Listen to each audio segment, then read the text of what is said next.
pleased to say Zac Purton's joined me on the back of a big win last night. Zac, once again, well done for a third IJC. Yeah, thank you. It was another great night. It was good to be a part of it, and it was good to see some competitive races. Certainly was, obviously ultra competitive as it turned out, obviously, and you certainly getting close, but no cigar, but getting the win over the line, which was the most important thing. That behind us now, we look forward to Sunday for the HKIR. You've had plenty of success here, Zac. Is there any win here that stands out for you at the international meeting down through the years? Oh, I can't say there's one that stands out above the rest. They've all been special in their own ways. Just hopefully it can continue for me.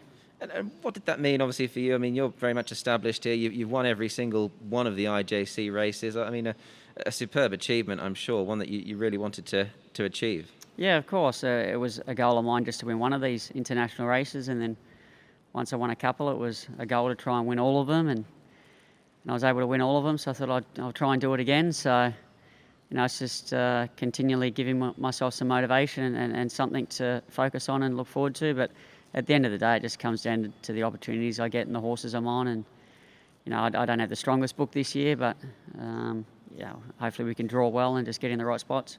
Just before we touch upon, obviously, your mounts this year, do you approach this meeting any differently, or is it just a case of going through the motions as you would normally? No, I normally do. I look forward to it. I think it's our marquee meeting of the season, of the year, and I try and position myself to be a player here.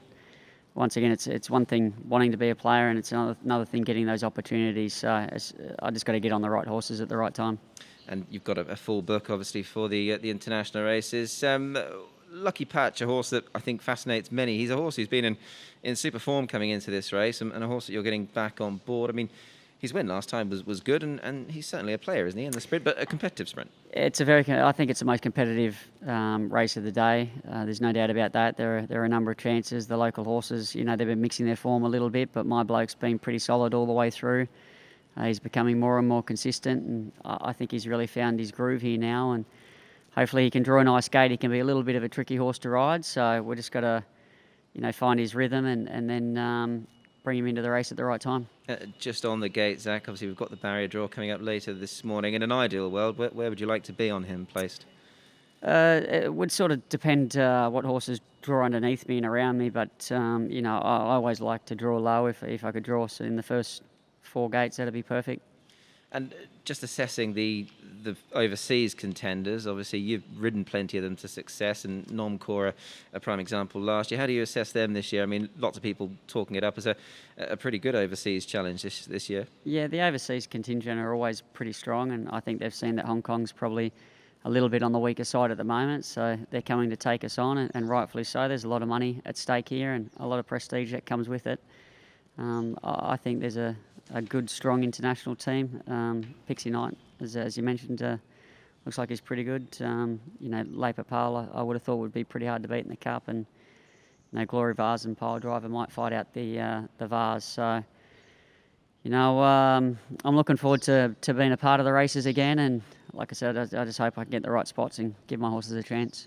Yeah, for sure. And just on your ride in the Cup, you ride Glorious Dragon. He's not been the luckiest horse in recent starts, has he? I mean, if he gets the breaks, he could certainly shake 1 or 2 up. Yeah, he's normally coming into this race, you probably want a horse that's been dominant over the 1.25 miles here in Hong Kong, and at Group 1 level, he's yet to win a Group 1, and he hasn't been dominant, so he doesn't really fit the category of a horse that I'd be confident going into this race, and I think the overseas horses are quite strong, so...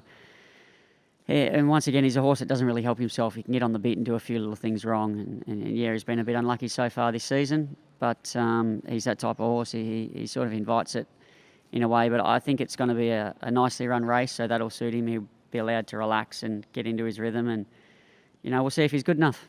And just an overview on your 4 mounts track work, Zac. Obviously, you've had, I'm sure, plenty of time to have a good sit on them. You're pleased with all the work, and they're all seemingly going well? Yeah, sure. All the horses I'm riding are in great form. They all feel really, really good. They're working well. They're nice and bright. They're bouncing. So as far as they're concerned, they're in good shape. And, I just got to hope that form is good enough to compete with internationals.